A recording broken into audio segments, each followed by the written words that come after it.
for chilling with me. Yes, so karmic healing from an astrological standpoint, we look at the 12th house for that. And that's something that I think is really interesting because we look at the 12th house and the 12th house ruler. Okay, so, and I'll continue that. Just for all of you on Facebook, this is the second out of 20 that I'm trying to go live. I got the live, the comments are in. But please let me know if you can hear me as you join on Facebook. Let me know if you can hear me, please. Because if you can hear me, I'll continue. If not, then let me know. And of course, you wouldn't be able to hear me asking if you're hearing me if you can't hear me. So please let me know if you can hear me in the comments. I would appreciate that very much. Yeah, so karmic healing, it's the association of the 12th house. So when we have 12th house placements, we're really looking at... okay, perfect, thank you. Lovely. Awesome. Yes, thank you. Oh my god. Okay. So just to finish up with the idea of karmic healing before we get in, because that's what was asked on Instagram as we're trying to figure out the tech issues. Karmic healing is this idea of working on past trauma and delving into the 12th house ideas of hidden enemies, retreats, hospitalizations, jails, places where we feel like we need to put the issues to cook over time, and working in that space or being heavily associated with that space from a planetary perspective means that there's a lot of work that needs to be done on a spiritual level, kind of bridging the divide between this life, your next life, and the past. Okay, alright, so with that answered, everybody can hear me. This is the 50th time I've tried to go live. I apologize so much. Tech issues were crazy this morning. Facebook was not having it. Y'all, they were not having it. Okay, so we're going to jump into the 8 charts. Now, we have 8 more charts. I will give you each the same amount of time, despite us starting late, so please don't worry about it. But this is the Astro-Babble. If you would like to submit your charts or submit the charts of friends and family, please private message me them, always with consent. I need the birth dates, places, and times for all you lovely people, and we are in business. Thank you for sticking around. I appreciate it. Okay. We are on our first chart. Woo! Chart number 1. Okay. Ashley, my darling. Ashley, born 6:47 a.m. in Cooperstown. Let's take a peek at Ashley's chart. And we're kicking it off strong, ladies and gentlemen, with these charts. I'm absolutely in love with it. So we have Uranus in Capricorn, Mercury in Capricorn, Ascendant in Capricorn, Neptune in Capricorn, Saturn in Capricorn, Sun in Capricorn, a massive Capricorn stellium in the first house of self. So Ashley is a self-identified Capricorn expert. Good way to say it. What's even more interesting about Ashley's chart is she has the ruler of her ascendant, this Saturn in Capricorn, and the ruler of her sun at 17 degrees, making a trine to the moon in Virgo up in the 9th house at 17 degrees. Very powerful Earth configurations in this chart. Extremely powerful Earth configurations. However, Earth, just like all the elements, has strengths and weaknesses. And when we look at Capricorn specifically, Capricorn is that cardinal Earth sign. It is dense, it is stubborn, it is rigid, it is fixed. It is not fixed as in cardinal fixed mutable, but it is an immovable element, is a good way to say it. However, Cardinal does have that Capricorn does have that cardinality. Capricorn does have the ability to move forward over time, as opposed to fixed Taurus, who likes to stay in one spot, and mutable Virgo, who likes to be a little bit all over the place. That Virgo moon up in the 9th does give a little bit of a saving grace to Ashley, although she does have her Mercury in Capricorn retrograde in the first house as well. Communication issues because of that stubbornness in the chart. She's definitely prone to those.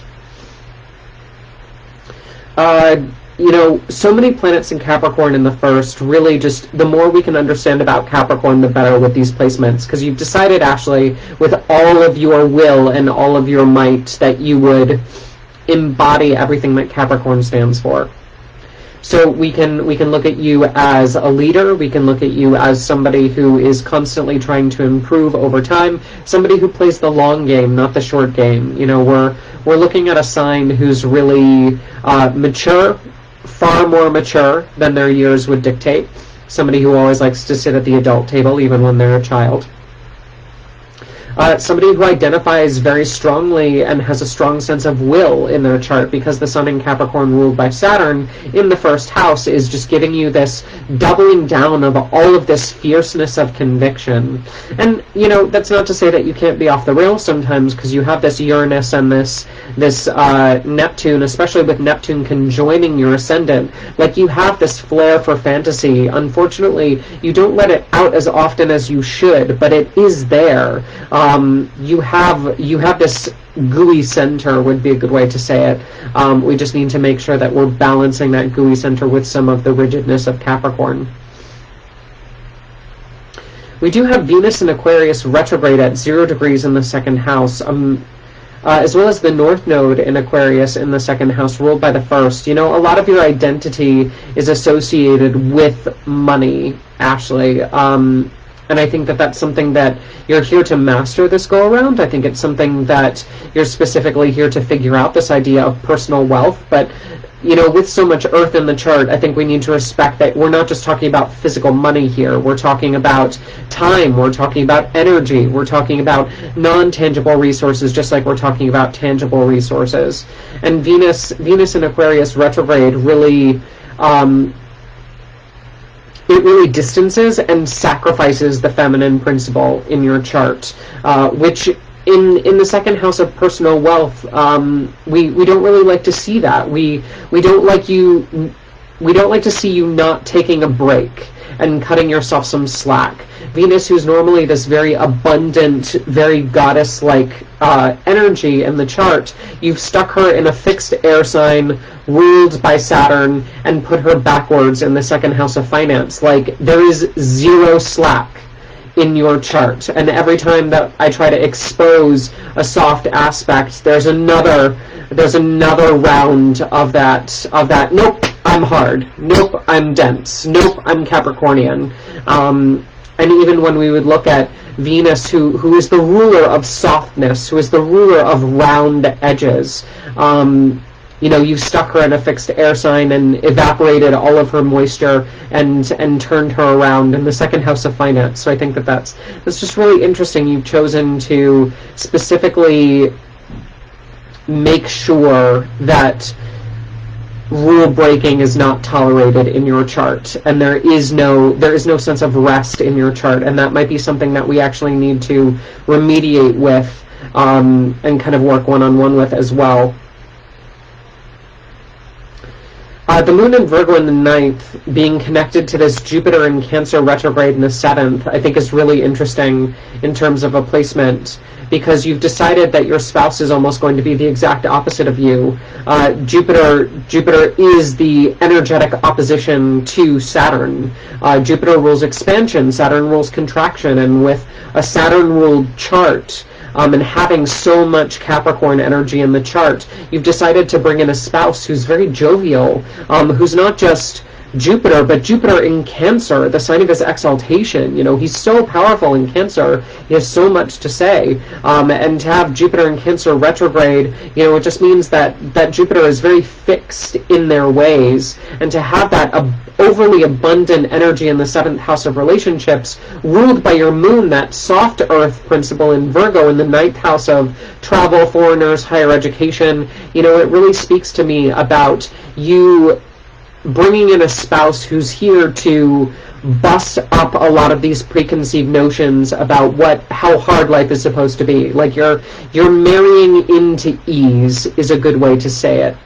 And I think that that's one of the major remediations that we can kind of take in your chart, is this idea of you specifically needing to marry into comfort, and the idea of you really won't take medicine from anybody else except from your spouse, and the person who you choose to spend the rest of your life with, you know, or the multiple people who you choose to spend the rest of your life with, have a unique ability to pick your lock, and remind you that it is okay to splurge, it is okay to relax, it is okay to revel, it is okay to do nothing for nothing's sake. which is the absolute enemy of any Capricorn in a chart. But I think one of the hacks that they'll use is they'll say, oh, well, if we open up your cultural experience, if we get you to travel, if we get you to see the world and maybe learn some things, that's productive too. So I think that one of the ways that they'll actually start to pick you apart is through encouraging you to do fun multicultural things, especially involving travel and higher education. You might also meet them in a foreign land and or through college because of this association with the 9th house and the 7th. But yeah, I mean, everything in the chart really just goes back to how do we master this idea of an overabundance of Capricorn, softening your edges, Ashley, and really making sure that you honor your gooey center because it is there. We just need to make sure that the money is also taken care of and that you're learning, but you're also giving yourself a break. Yeah. Okay. Perfect. Everybody can hear me. Lovely, lovely.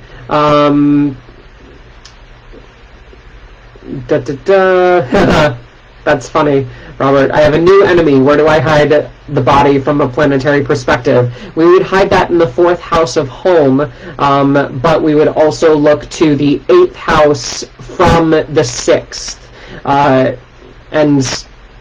But yes, actually, if you look at traditional astrological texts, they do talk about things like how to hide a body, and how to bless, when and where to bless an army, how to hide the king via astrological proxy, like really interesting stuff once you get into the more traditional sides of astrology. So yes, that is actually a thing. You said it in jest, but that is a thing. Those ancients, they were crazy people. I mean, if they were to look at us now, I'm pretty sure that they'd say we were crazy. Anyway, on to chart number 2. Let's talk about Stephanie. So Stephanie was born 6:32 a.m. in Queens. She's a New York girl. I love her already. So we've got a Sagittarius ascendant with the Sun in Sag, Mercury Sag, Uranus in Sag. That's a nice little pile up. Where's Jupiter, the ruler of the chart? Jupiter is in Taurus retrograde in the 6th. Very hard worker. We would call her a workaholic, because anytime somebody puts that ruler of the chart in the 6th, there's this need to be overproductive. There's this need, Jupiter makes things big. Taurus is also one of those signs that tends to be about efficiency. And to have that stubbornness, that fixed earth principle of Taurus be retrograde in the chart, it's somebody who, is very stuck in their patterns, very stuck in their ways. But to have Jupiter ruling the chart is always a good thing. It just means that, we have somebody who's very much addicted to the workflow, is a good way to say it, in Stephanie's chart. Very productive. And I think as opposed to the previous chart, where we looked at all of the Capricorn, all of the rigidness in the 1st house, here we have mutability in the 1st house. We have Sagittarius, the mutable fire sign. So there's this idea of the 1st house being a lot more fiery, a lot more spunky, especially with a Mercury cazimi in Sagittarius. The Sun and Mercury are together at 9 degrees in the 1st house of self. I think that there's a really sharp mind. I think that there's fun communication. There's an infectious laugh. There's this charisma that just knows no bounds. Stephanie definitely knows how to shake it up and make the workflow fun, but at the same time, again, there is an addiction to the workflow process, which we might need to work on just over time. We do have the Moon, the South Node, and the MC in Virgo, all in the 10th house of success, being ruled by that Mercury in Sag. Mercury in Sag at 9 degrees. That cazimi is also making a square, a T-square, to the North and South Node. That's an interesting development. It's a very interesting development. They're almost by degree. That's crazy. That's a very harsh lesson that you've imposed on yourself, Stephanie. I'm not really a fan of it. This idea of you constantly being so hardworking, but then to deny yourself the success, to say, I prefer not to be in the spotlight, I prefer not to take credit, to attach your moon, the planet of emotion, to the South Node, very, very close, means that there's this almost emotional vacuum when it comes to success. There's this feeling of success has already been achieved, in previous experience. It's not something that is the direction of the life. Yeah, it's something that is very emotionally soothing, and we need some emotional soothing, especially when things go well. But from what I'm seeing in the chart, there's this idea of the emotions being almost drained by fame and attention. The more you're in that 10th house of success, the spotlight of the chart, the more you start to feel your energy being drained and sapped, because you really throw all of your energy into the 6th house of daily rituals and tasks. You would much rather be where this North Node is in Pisces in the 4th, behind the scenes, hidden from view, really not taking credit for your actions, but at the same time you know that if you stay in your house too much, if you succumb to the laziness that is a Pisces 4th house, you know that you just get sucked into this downward spiral as well. So it's balancing a lot in your chart, Stephanie. The idea that you're such a hard worker, you have to be recognized for your talents at some point. That is not a question. That is a requirement, especially for your moon. Your moon requires the emotional validation of good job, you are a hard worker. But the North Node in Pisces is really asking you to put a lot of spirit into the home, a lot of creativity, a lot of working from home as well, or working in the real estate or home development professions. I think that one of the things that I see a lot with Mercury and Virgo being very tied to the key personality aspects of the chart is there's this kind of Mr. and Mrs. Fix-It energy that comes forward, where, being very handy around the house, and also, wanting to know a lot about what makes the home life safe, stable, and secure. We do have Saturn in Capricorn in the 2nd house of finance. I enjoy that placement immensely, because Capricorn, a Saturn in Capricorn knows how to treat money, knows how to make sure that there is a strictness and a rule-based financial protocol. But there is also this Neptune in Capricorn, and I think that is also an opportunity for you to learn how to have fun financially, and I like that. I like that placement a lot, because we have the intentions in a good place, but we also have the rules and the boundaries that are financially appropriate.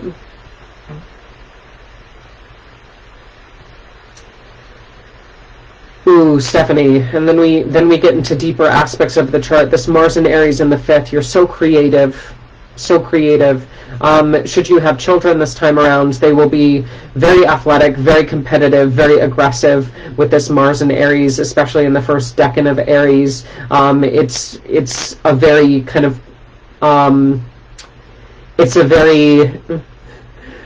a very authentically Aries placement, and to have that in the 5th house of children, you're raising a bunch of troublemakers is a good way to think of it. Not troublemakers as in bad, but just they're constantly going to embody that Aries energy of needing to be active, needing to go, to hit things, to poke things with sticks, to agitate, which I think is both adorable and slightly scary. But then also what's interesting to me is this Mars and Aries in the 5th house of creativity and children is also ruling and has interesting placements in the 12th house of hidden enemies, karmic healing, jails, hospitals. One of the things that I don't like to see in a fertility house especially is Mars and Aries, which is prone to injury, ruling the 12th house of hospitalizations. I think that pregnancies are going to be a little bit rougher than you expect. I also think that having Venus and Scorpio in the 12th house is definitely not an ideal placement for you to connect to that Mars and Aries. I'm seeing the need for some intense medical remediation in the chart when it comes to reproductive stuff, but also that unlocking a lot of your karmic healing as well, because we have Venus in her fall in Scorpio as well as Pluto in Scorpio in the 12th house. A lot of your power is locked away in these healing journeys that you're supposed to be taking, often because of or with your children. Yeah. So although there are danger zone principles in this 5th house of children and creativity that unlock a lot of your 12th house themes, I think that that's necessary. I think that it's good. I just think it's going to be a little bit more dangerous than you expect But with so many Sagittarius placements in the first house, like, you have this notoriously positive outlook on life, and I think that that's a great thing. You've just put a lot of complicated aspects in your chart when it comes to self-development, work, home life, children, finance. Like, you're spinning 4 really steady plates, but each of them requires a different energy to balance, which can sometimes be super draining. So thank you, Stephanie, for jumping in. Yes, I'm getting all of your messages. Thank you so much. Yes. Yep, your tubes cut, burn, tied. You have 5 children. Yep, exactly. I totally get that, Stephanie. So that's the kind of stuff that we're looking at. That overly productive Aries energy, but at the same time, injury or issue coming to the reproductive space from that perspective. Good. I'm glad you got goosebumps from that, for sure. Okay, so let's go ahead and move to the third chart. So we have Sonia. Sonia was born at 6:39 p.m. in Horse Cave. Let's take a peek. We've got Aquarius on the ascendant. Saturn's the ruler of the chart. In the 4th in Taurus retrograde. Well, that's fun. So anytime we have a Saturn-ruled chart, we have the principle of restriction, we have the principle of deficiency, we have the principle of, especially with Aquarius, nervous-based disorders. Nervous-based disorders, which are often caused by eating issues in this chart with Sonia, because we have this Venus in Cancer, this overly wanting or needing or swollen stomach area, which is causing the nerves to be a little bit rattled on occasion. There is remediation here, but again, having the Lord of the chart in Taurus, the sign of the metabolism, being ruled by that Venus in Cancer in the 6th house of health, like, we have some serious dietary nerve stuff and potential eating and things that we need to discuss. With this moon in Capricorn in the 12th house of hidden enemies, we don't like to see personal placements in the 12th house too much. So the idea of, again, the healing journey needing to be a little bit more specific. The sun is also in Virgo, the sign of the small intestine. We're seeing a lot of eating stuff, a lot of emotional eating stuff in the chart that needs to be just worked with and rectified a little bit more closely. But having the ruler of the chart in the 4th makes Sonia very attached to family and the home life. Again, would be an excellent field for Sonia to get into: real estate, home development, working with anything that really revolves around the home, nannying, especially because of Venus in Cancer. But Venus in Cancer being in the 6th house of work, ruling the 4th house of home, that's where we get that idea of working in the home environment and or kind of working from home. But really, I see this a lot with my clients who are very invested or passionate or good with real estate. Speaking of real estate, we also have this Pluto Mercury are separated by 1 degree. They're very, very close, up in Virgo in the 8th house of business. Sun is in Virgo, also at 0 degrees of Virgo, right on the cusp, in the 8th house of business. South Node is here. I think that we have a lot of acumen when it comes to entrepreneurial spirit. I think we have a lot of power when it comes to investments, which again kind of solidifies my idea of this chart being very, very good with real estate. Especially halfway through the life, as Pluto matures and starts to unlock the power of the 8th house in regards to other people's money, business, death, taxes, estates. Like, there's so much goodness here when it comes to investing or working with property as an investment. I think that would be an excellent utilization of this chart. Also traveling for work, because that Venus in Cancer is ruling both Jupiter and Uranus in the 9th. Unexpected travel, unexpected learning, definitely something that we would see potentially working with people who are out of the country as well.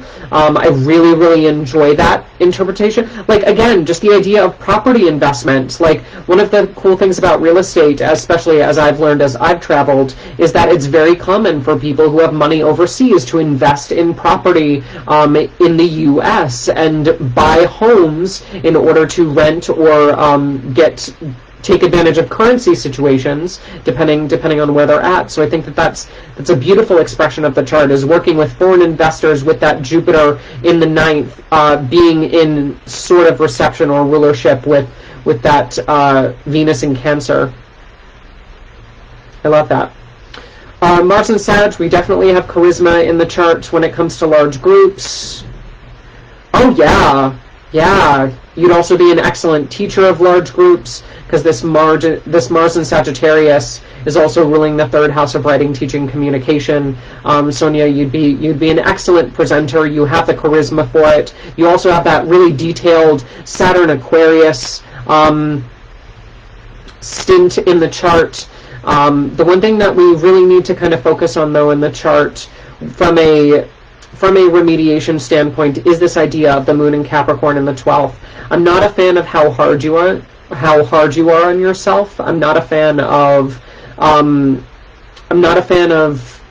how you tend to emotionally isolate and distance yourself from other people. One of the harsher aspects of this Saturn in the 4th in Taurus retrograde plus the moon in Capricorn in the 12th is reclusion.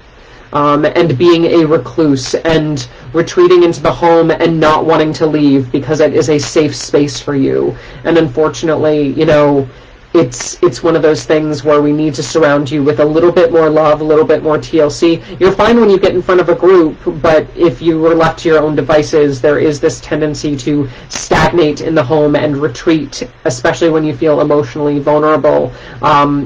But it's kind of weird because the exact things that you're running from are the exact things that would pull you out of your funk. But that's kind of always how it is, isn't it?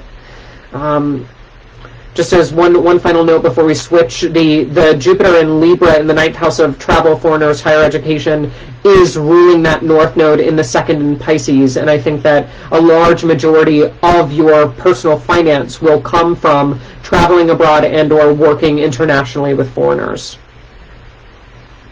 or working in the higher education space. I deployed to Iraq and Kuwait 3 times, so there's overseas validation and stomach issues. Perfect, I love it. Thank you so much. Love these comments. Unfortunately, for those on Instagram, I'm going Facebook Live at the same time, so you can only see those comments on Facebook, but definitely take a peek at those. I love it. Thank you for sharing that. Let's go to Valerie's chart. So Valerie, I know you've been waiting so patiently, my darling, on Instagram. Valerie was born 4:12 a.m. in Toronto. Let's take a peek at Valerie's chart.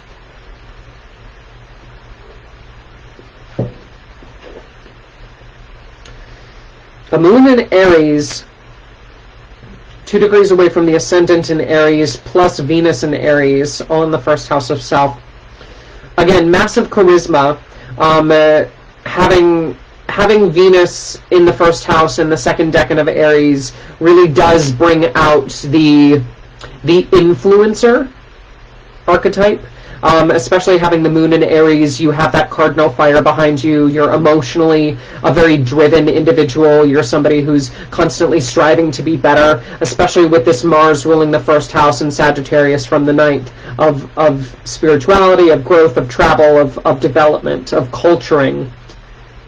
Some of y'all were laughing on the live stream because somebody who has the ruler of the chart in the 9th, I'll often refer to as cultured like Greek yogurt, and that's just, the 9th house is the house that we go to when we want to learn about ourselves and the world simultaneously. It's that part of the chart where we seek spiritual growth and college and higher learning and interacting with foreigners and traveling abroad and all of these 9th house topics, and to have the Lord of your chart there really does enforce a lot of these things. So for you to especially influence and start a travel blog, like that would totally be a thing, especially with this Mercury and Gemini in the 10th.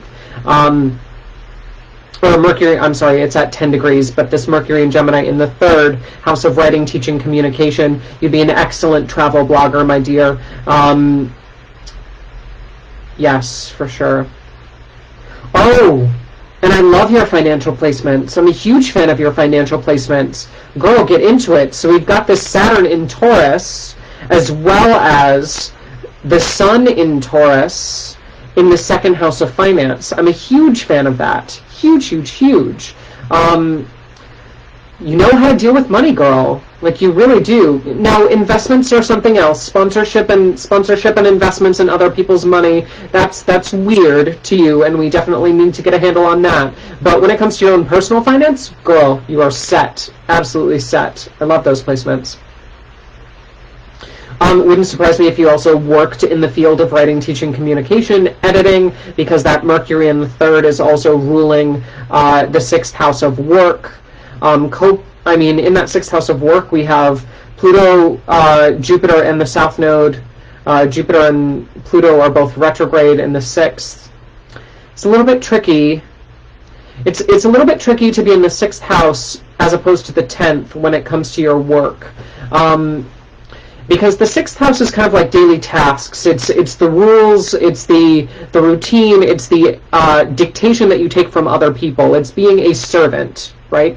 And because you have Pluto and Jupiter here, but they're both retrograde in Virgo, the idea of you getting actually very frustrated because you know you could be doing this 10 times better, but you can't talk to your boss that way. That's a little bit frustrating. Especially with the South Node here, like, the daily tasks are a huge energy suck for you. It's just not ideal. Like, you would much rather be doing your own thing, and in fact, I think you should. Like, you have the raw talent. So what's wrong with moonlighting on the side? Like, have a job that pays the bills. You know how to pay your bills, girl. Like, you know how to get money done. But at the same time, we can also moonlight and move towards this North Node in the 12th of you potentially hosting retreats.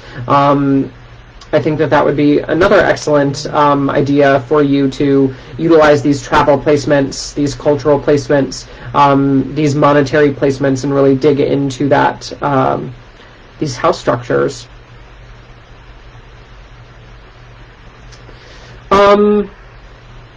Okay. That's an interesting choice in relationships, my dear. You've chosen to put a 0-degree Uranus in Libra retrograde in the 7th house of relationships. I'm not going to say you don't know how to pick them, but I am going to say that you're dangerously attracted to chaos. Yeah, for somebody who has known who they are and what they want from a very young age, for some reason you're very attracted to somebody who's completely lost, which I think is hilarious, but also something just to be aware of. You know, that Venus and Aries ruling your 7th, you need somebody, and the way that you show love is through almost a competition of you earn my love by doing things that deserve my love, and one of the biggest things that you're attracted to is self-development. However, to require that your spouse self-develop while simultaneously putting Uranus and Libra retrograde in the 7th, like, this is somebody who has mastered the art and the science of indecision, who literally, like, Gone with the Wind is their screen name on social media. You know, it's not predictable in any way, shape, or form, and is prone to massive amounts of indecision. And for you to then require love from that person in the form of self-development, and to prove that they love you by bettering themselves, that's a little bit of a tricky placement, and we may need to remediate that. So that's my 2 cents on your chart, my dear. I think that's all I have to say about that. Excellent. Thank you, Hades. Hades, not chaos. That's funny. Okay, let's take a peek at other charts. So we're looking. So we're halfway through the queue, and at halfway through the queue, I always like to remind people, if you personally would like to be a part of the live stream, if you would like to donate your chart to science, please feel free to send your birth date, place, and exact birth time to me via private message, and I will add you to the list. I do need more names. I have about a day and a half left, so I do need more. You will be featured relatively quickly.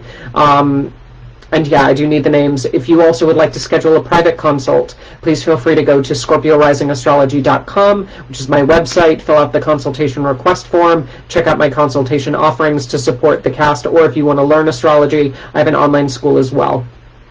So anyway, let's talk about Craig. So Craig was born 9:45 p.m. in Leominster. Let's take a peek at Craig.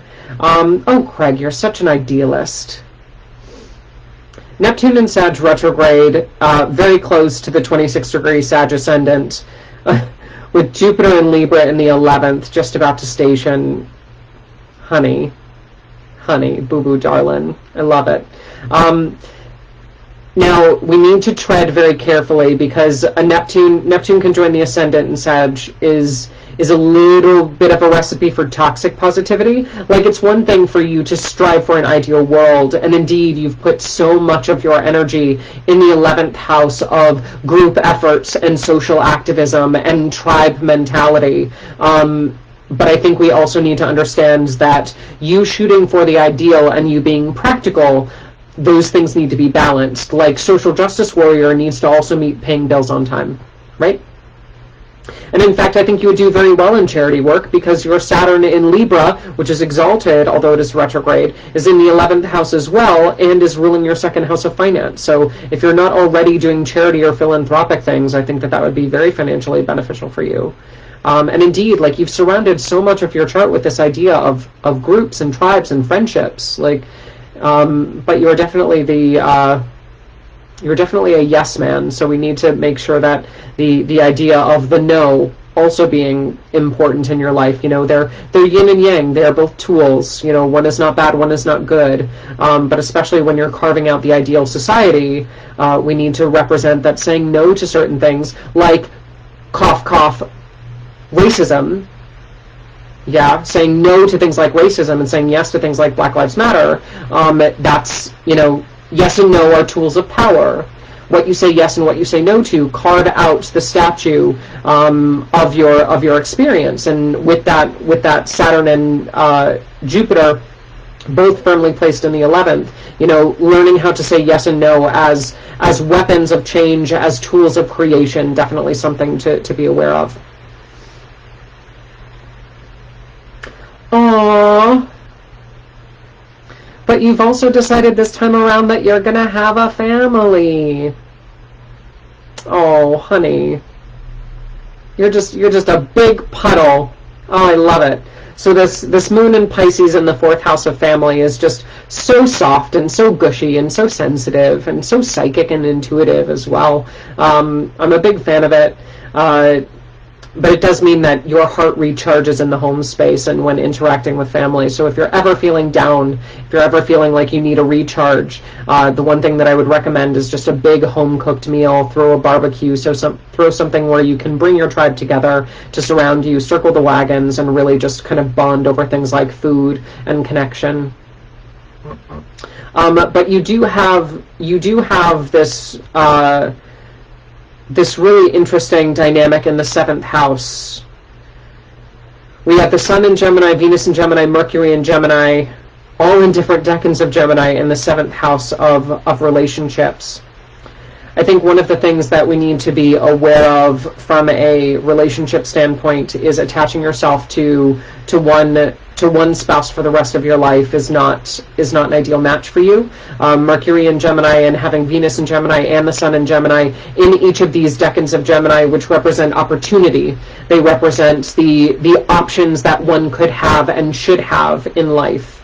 And for you to put 3 very personal planets in the 7th house of relationships in these different options, I really think that it's important to investigate topics like polyamory, topics like understanding that your nesting partner is just as important as any romantic partners that you would like to cultivate, who help to fuel your life experience. Like, again, the idea of saying yes and no, you know, saying yes to the idea of monogamy if that supports your personal ideal of the best life, but also recognizing that, you know, the counter argument is that humans are not monogamous creatures, and we as a society have the ability to interact socially and intimately with others while still keeping the bonds of marriage intact. And society is progressing in that way. So understanding, we have options in the seventh house of relationships, and if you try to invoke your Saturn in Libra from the 11th and try to suppress some of these seventh house Gemini placements, I think that there's going to be trouble. So just be aware of that dynamic in the chart as well. We do have Mars and Taurus in the 6th. That makes you a notoriously hard worker. Also, you going into business with your children. That's fun. Roping them into the family business. Always a fan of that. Ooh, interesting. Also working in the healthcare field,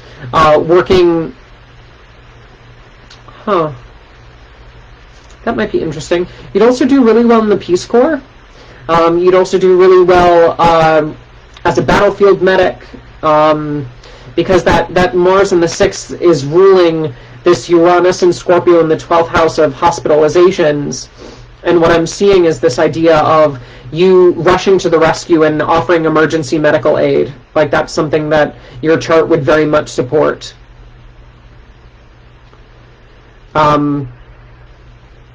Which also kind of triggers the loneliness of that moon in Pisces, because if you are igniting your ability to travel and go to all of these locations and help people in need from a remote distance perspective, that moon in Pisces is going to get very lonely and very cold and very homesick really quickly, which again is why it's important to have, I say this with love and affection, having a lover in every port with all of these Gemini 7th house placements, the idea of opening up your romantic possibilities in your relationship house to make sure that as you fulfill your life's purpose with all of this activism, all of this aid that you're obviously supposed to be bringing to the battlefield, the front lines of this justice war that you yourself have declared on the world, I think that it's important for you to be surrounded with people that you know, like, and trust at all times. Otherwise, that Pisces moon will truly be the downfall of you, because you'll feel isolated wherever you go if you don't allow yourself to branch out and make those connections on your travels.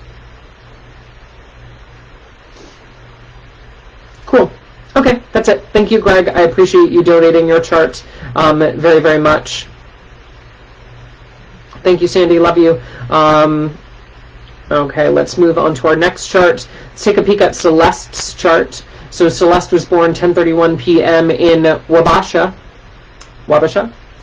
Oh, Celeste, baby. I love it. Love a good moon in Taurus right on the ascendant. So we have the ascendant in Taurus, the moon in Taurus. This does effectively make you a double Taurus. Although you have your... Ooh, honey,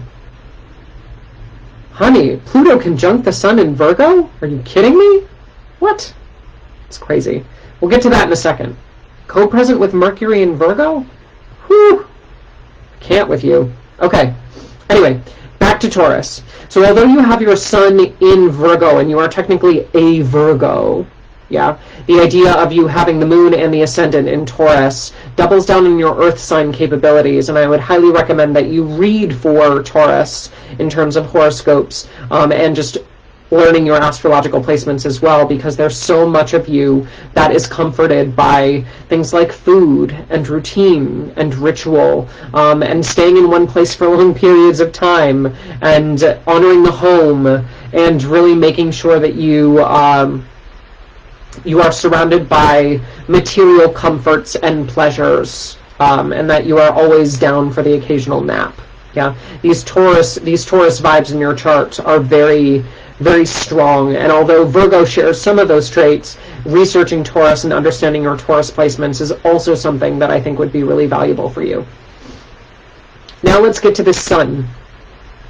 So the sun in Virgo in the 5th normally would be somebody who's extremely creative, somebody who's very good with their hands, somebody who is very oriented towards children and parenting. Yeah, but you've also put Pluto in conjoin the sun in the 5th house. It wouldn't surprise me if you had children much later in life. but also the idea of you you working with children and or parents. Yeah, we have this Mercury in Virgo ruling the chart, also ruling the second house of finance. You earning a lot of your financial wellness from the fifth house topics of children and parents and creativity. You starting your own Etsy shop, if you haven't already, I would highly recommend it. But this North Node in Leo in the fourth, as well as Uranus and Venus in Leo in the fourth, ruled by the Sun in the fifth, like the idea of the family being full of drama and full of unexpectedness and being crazy and being loud and being obnoxious, and you know, frankly, you being the savior that kind of comes in and puts order to it all, you know, that's a lot of your life journey, and that explains a lot of your personal personality, like how much you love the home and why it's so important for you to be a homebody and to tend to your own personal dwelling and your sacred space, with Venus and Leo ruling your moon and your ascendant in Taurus. However, to put the Sun ruling this Uranus and North Node in Leo in the fourth, like, you understand that building a home comes with chaos, and it comes with unpredictability, and there are things that you will never be able to control in life, and that's okay. Having children is freaking messy, and that's part of, frankly, the joy of it. You having children later in life, it wouldn't surprise me if, because of the upstartlingness of the home, you actually have to take in children. Fostering children would definitely be a possibility. Also, the idea of you kind of inheriting children from your children, like you being the grandparent. That's something, you know, you taking the children off the parents' hands because they can't necessarily support them as well as they should. That kind of thing is definitely part of the picture. Let's see. We have this Mars and Libra in the sixth. And I'm not really a fan of that placement, because it means, like, the idea of you sitting behind a desk and conforming to a schedule and needing to be at certain places at certain times at the whims of others. Not necessarily your ideal. In fact, it makes you exceedingly frustrated, and there's a lot of misplaced agitation in the workplace from that dynamic. But when you're of service to other people, and when you're actually able to care for people who can't care for themselves, like, that remediates a lot of the excuse. And what you need to understand is if you do go for a desk job and you decide, hey, I need something that pays the bills, you have to understand that these are stupid people who can't do basic tasks, right? They are babies. Yeah? And you are mom in that situation. So if you just understand, like, boss's baby, and you are taking care of baby, that's the mental shift that you need to make sure that you don't feel oppressed in the workplace. Let's see. You'll most likely be asked to travel throughout the life, but you will not necessarily enjoy it until later in life. Especially being asked to travel for work. We have this Saturn in Capricorn retrograde, Jupiter in Capricorn retrograde in the 9th house, both indicating that travel is it's stifled, it's not able, like, Saturn makes things grounded and prefers that we stay in one spot for long periods of time, and to have Saturn in the 9th house, like, it really means that if you do travel, like, you travel once and then you end up living where you travel, like, your roots immediately start to plant themselves, because you can't not be at home in a place. Like, the idea of you jet setting all over is terrifying because it uproots a lot of your in-ground kind of family proclivities. And I really just think that, you know, because of that, it would just be a lot easier for you to sit home, relax, and enjoy the Travel Channel, or listen to travel podcasts as opposed to actually making those journeys. Or if you do, you know, intend to live there. We do have one not so super hot placement that I wanted to talk about with Neptune and Scorpio in the 7th. The idea of potential spouses or life partners succumbing to addiction, that's something that Neptune and Scorpio does tend to bring forward, especially in the 4th house or the 7th house. I don't necessarily enjoy that placement, although you would also find you'd find great synastry if you were to work in an environment that dealt with spousal addiction or spousal abuse. I think that that would be an excellent expression of your chart, because you would be able to bring stability and home to other people who are otherwise uprooted. But that Neptune and Scorpio, from a sinister perspective, does have issues with substances. But from a higher level perspective, it really does bring somebody who's very spiritual and attracted to the occult, somebody who's very good at navigating the underbelly of life. So especially as that Neptune matures, the partner that you choose to seek out has this like every bone in their body is spiritual, and every bone in their body has this affiliation with the underworld and the idea of things that are not necessarily seen being very real to them. So just keep that in mind. Excellent. Okay, let's see, we've got 3 more charts, I think, 2 more charts, and 10 minutes to do it. So let's talk about Gabrielle's chart. So Gabrielle was born at 8:16 a.m. in Newell, another Sagittarius or another Aquarius ruled chart. This time the ruler Saturn is in the 7th house of relationships. We need to be careful, Gabrielle, because putting the ruler of your chart in the 7th does mean that you overly identify with relationships. So the idea of you specifically needing to fulfill your identity by being with someone else, that's a trap. Yeah, and it's a trap that a lot of people fall into, and unfortunately you've done some pretty nasty stuff in your chart to make sure that you fall for that trap most times. You've put the sun and the moon as well as Venus in the 12th house of hidden enemies. I don't like seeing the sun or the moon in the 12th house because it means that you tend to be your own worst enemy. Yeah.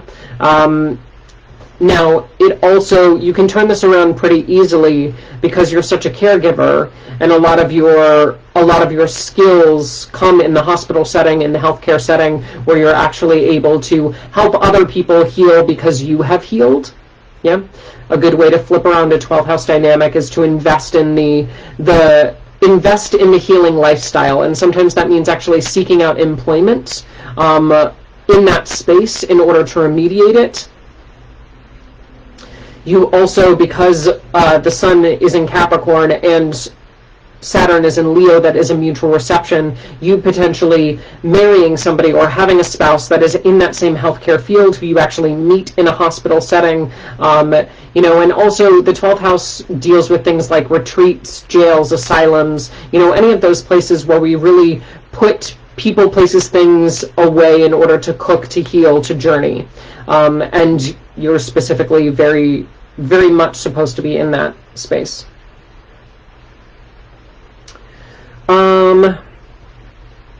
I think you surround yourself with some really fun friends, Gabrielle. We have this Neptune in Pisces, or this Neptune in Sagittarius, as well as Mercury in Sagittarius in the 11th house of friendships. I'm a fan of that. However, it is directly contradicting this Jupiter in Gemini retrograde in the 5th.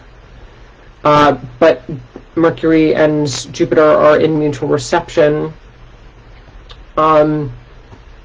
Earlier in life, you babysitting for friends' kids. But also this idea of your creative efforts and your friends being intimately connected with social groups. It's another placement that I really like to see people who are creative, again, starting an Etsy store or something where you're actually able to utilize your craft, utilize the group that naturally follows you to leverage your craft and share your creativity with other people, because Jupiter is ruling the 2nd house of finance and the 11th house of friendships from the 5th house of creativity. We find that there's a lot of good synergy between you creating things and then being able to sell them to the friends that you know. North Node is in Libra in the 9th, co-present with Pluto in the 9th in Libra, ruled by this Venus in Capricorn in the 12th. yeah, again, just the idea of you striving towards higher education, like, and in the hospital setting, we see this a lot. Somebody starts off in medical billing and coding. They then take, their CNA. They then go to an RN, and they start to work their way up the ladder. That kind of process where in the medical field we start to integrate that idea of higher education and that being very important to you. You also working in home health care, that could be a thing with Venus from the 12th ruling the 4th.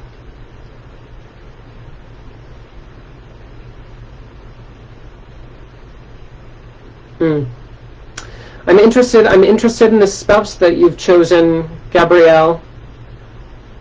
Very dry sense of humor, this one. Saturn and Mars both in Leo and both retrograde. That's some serious stubbornness. Also some pretty flamboyant aggression. Anger issues, and repressed anger issues specifically because of the retrogrades in Saturn. We need to be aware of that. We need to be very aware of that. Very aware of that. That Mars also ruling the 10th house of Scorpio. Your spouse is going to be very well known, but well known in a very unpredictable way. There may be some scandal, some shock surrounding the spouse, being thrown into the spotlight, or secrets being unexpectedly revealed. That will be, or like from a general perspective, like if the hospitalization connection is correct, the idea of you would work in your spouse would be a trauma surgeon who specializes in colon cancer, like because of the Uranus in Scorpio.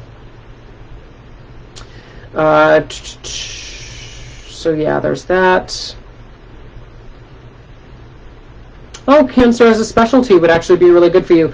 Pluto is notoriously known for cancer, not the sign, but the actual disease, and for you to have that Venus in Capricorn in the 12th house of hospitalizations ruling that Pluto in Libra in the 9th house of education, that might be an interesting field of study for you to delve into. Anyway, that's all I've got to say about Gabrielle's chart. Thank you so much, Gabrielle, for that. And then we have one more chart, our last chart of the morning.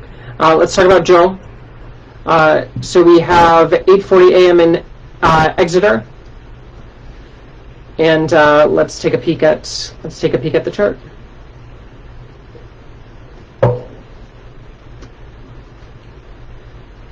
Sun in Libra, Ascendant in Libra, a double Libra, gives you this this very sweet exterior. Physical attraction is very common with Libra on the ascendant. Oh, sorry for those of you on Instagram, we're running out of time, so follow on Facebook for the last chart. But the idea of having both the Sun and the ascendant in Libra does give you this double Libra vibe. It does make the physical attraction part of Libra shine even more, with it being on the ascendant in the first house of the body. But also the Sun in Libra does give you this outward beauty that comes from within, I think. What's super fascinating about having the Sun and the Ascendant in Libra is it doubles down on those Libran qualities, things like indecision, but also things like you constantly wanting things to be fair. Those are things that would be extra strong in your chart. Oh. Joel.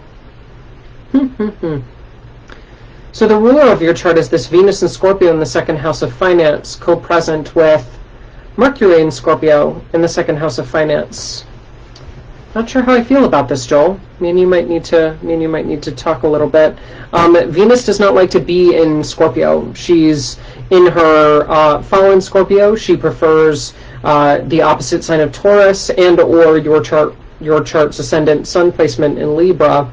Having the ruler of your chart in a compromised sign in the second house, one of the things that we would see a lot is attaching your identity to money and wealth and aesthetic things, but you also having a very grungy style specifically, which is an interesting combination because you have such a aesthetically pleasing exterior, but then to also pair that with Venus and Scorpio, it's like there's a swan underneath all of this gothic exterior that you've chosen to put yourself in.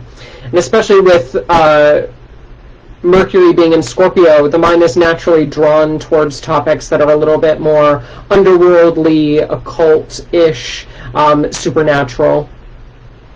But being in the second house of wealth and resources, we also need to understand that having the chart ruler here in fall does mean that finances are going to be a little bit tricky.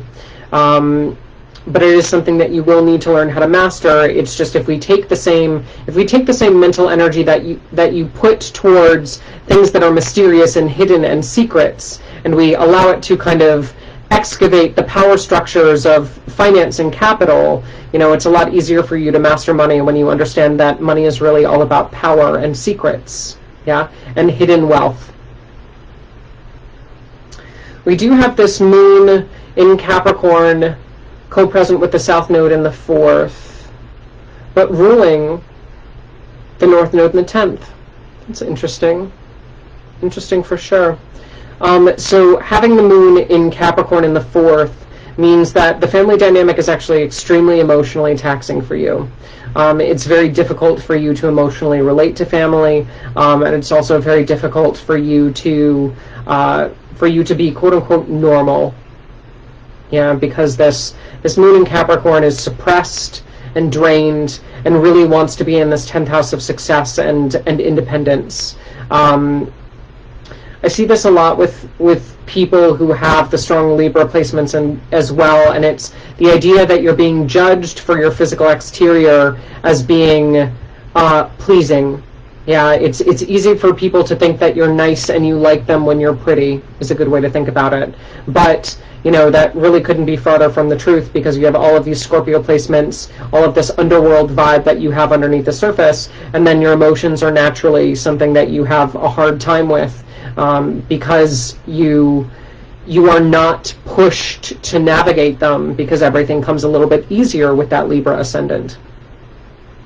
So I would highly recommend, from a remediation standpoint, that you actually start to investigate therapy and self-development and self-esteem early on, because your internal placements are something that needs a little bit of work to match the exterior that people like to kind of look at you and then pass away as, oh, there's nothing wrong. Libra takes over and Libra says that everything's fine, when clearly this moon in Capricorn and this Venus in Scorpio says, no, in fact, everything is not fine. Thank you very much. I would like to be treated like a human being, not a mannequin. That is very much the crux of your chart. I think later on in life, one of the things that you're going to realize is that you're actually very, very good. You'd be a very good teacher. And in fact, you'd make very good money at a college level teaching, for sure. In fact, I'm gonna say that again. I would really enjoy seeing you in the field of higher education, especially as it might not be easy at first, because you do have Saturn and Jupiter in Gemini retrograde in the 9th. So the learning process is not easy, but you are built to succeed in that space, because you know how to work over time, and you also know how to investigate, right? That's where those Scorpio placements really come in handy, is they're very good at prying out the secrets of the material. And I think that would also, fulfill a lot of your need to go into the 10th house of you being recognized as a specialist in your field, you being acknowledged for putting in the work, you being acknowledged for making a name for yourself by getting tenure. Like, that would be an excellent expression of this need for independence in your chart. Yeah, Mars and Virgo in the 12th. We have this, gardening would be a really good therapy for you, Joel. For sure. Yeah. I think that would be excellent. I think that's what the Mars and Virgo is kind of speaking to me with.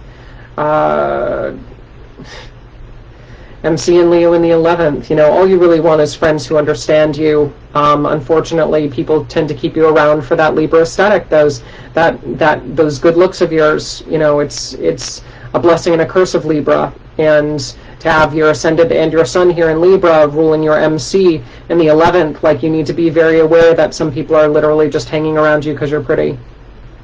And that's a hard truth, a hard reality to fix. But again, which is why I think you've decided so firmly to say, no, I'm here to do internal work. Like, I'm here to do very hard things that are very meaningful, that are very much about me carving out my place and making sure that I'm not just judged for the superficiality of some of these kinder placements.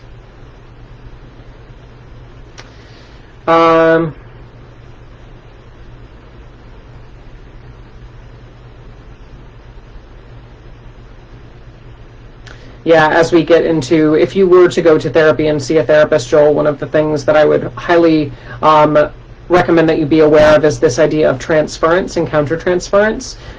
Aries ruling your 7th house of relationship from the 12th house of therapy, we have this tendency to be infatuated with the healer, as it were. That healing archetype is very, very attractive to you, and you potentially having a crush on the person who is in your savior mode.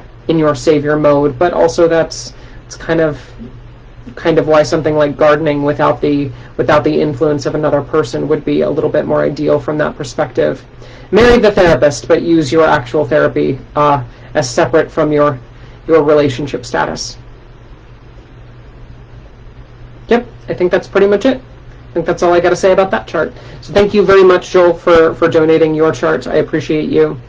And thank you, everybody, for jumping on. Hello, Lisa. Hello, everybody who joined us for another round of the Astro-Babble. Again, if you would like your chart featured, if you would like to send in your friends, your family's charts, I do need more names in the queue. So just have them private message their birth date, place, and exact birth time to me. If you would like to schedule a private consult, you can always go to scorpiorisingastrology.com/consultations. Check out what I have to offer. Send me a consultation request through the website. You'll see my prices on there as well. And if you're interested in astrology, on my website I also have an online school where you can start to learn with me how to watch the planets and translate them to bring meaning and spiritual development into the life. But until next time, may the stars be ever in your favor.